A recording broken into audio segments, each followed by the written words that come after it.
Hi, welcome back to Everyday Behavior. My name is Mary Ann Shepard, and this month we are talking about ABA therapy. So what exactly is ABA?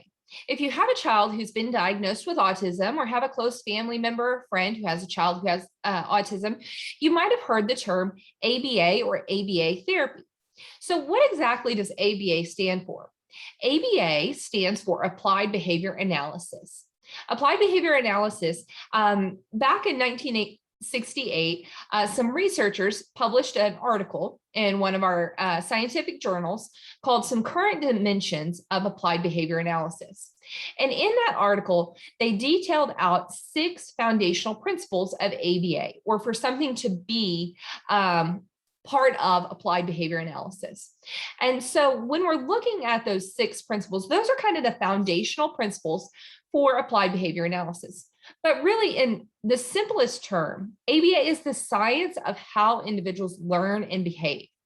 So prior to B.F. Skinner, most human behavior was kind of hypothesized about, and it was more in the terms of philosophy. It wasn't a firm science. But B.F. Skinner was one of our early kind of foundational researchers, and he indicated that behavior is logical, and so it can be studied using scientific methods. And if psychology wanted to move from being a philosophy to a science, then we had to treat human behavior similar to every other scientific field, and we had to use scientific principles as far as hypothesis testing, experimental control, when we were studying human behavior as well. And so ABA has gone on to take that science of behavior and apply it to treatment and therapy with children. And so ABA often is used or is covered by insurance most often in individuals with autism, but ABA as a therapy or as a foundational philosophical principle for psychologists often involves very scientific principles in applying or studying the behavior. And so really, it's the science, it's the research that helps us to understand how behavior works, why a behavior occurs, how learning occurs, how the impact, kind of how nature and nurture interact. And then we take and use this science to treat language delays, communication skills, improve attention, help with memory, social skills, address problem behaviors, not just with children with autism, but in children with a wide range of developmental delays or deficits. So what are those 6 principles that Bear, Wolf, and Risley outlined? First, they said that it has to be culturally, socially, and culturally significant.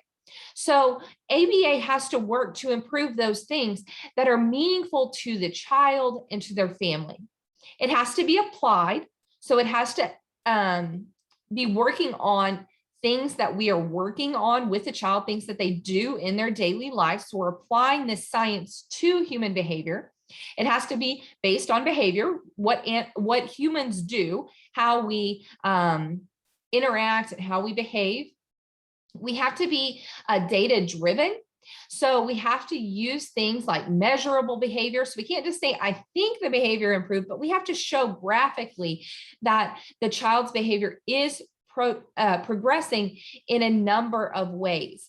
It has to be research-based. So we can't just say, oh yeah, I think this will work with a child, but there has to be some kind of foundational research principle or research that says that this technique or these techniques work with children with these similar skill deficits.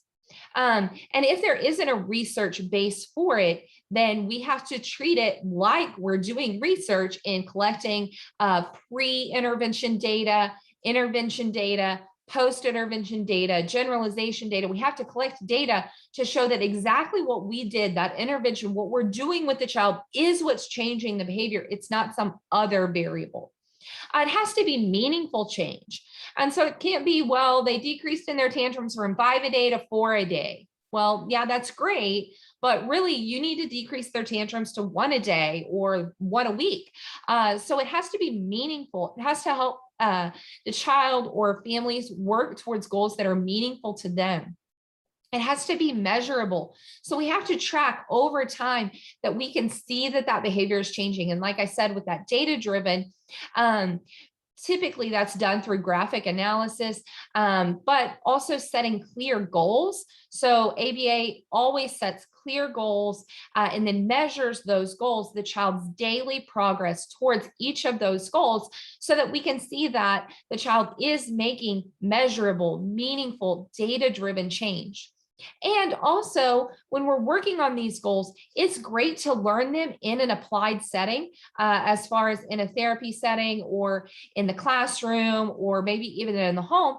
But we need to know that the child can do whatever it is that we've taught them throughout their day, whether they're in the classroom or at home or in the grocery store or at the park or at a family's house, like a grandparent or an aunt or uncle for a family gathering.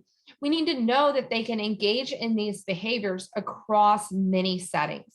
And so applied behavior analysis, when people ask, what is ABA? It's really hard to say, well, this is exactly what ABA is, because so often ABA is a combination of many things, and using the science to apply it to human behavior, to children, to adults, to everyone in the environment, to then make that meaningful change that is important to families.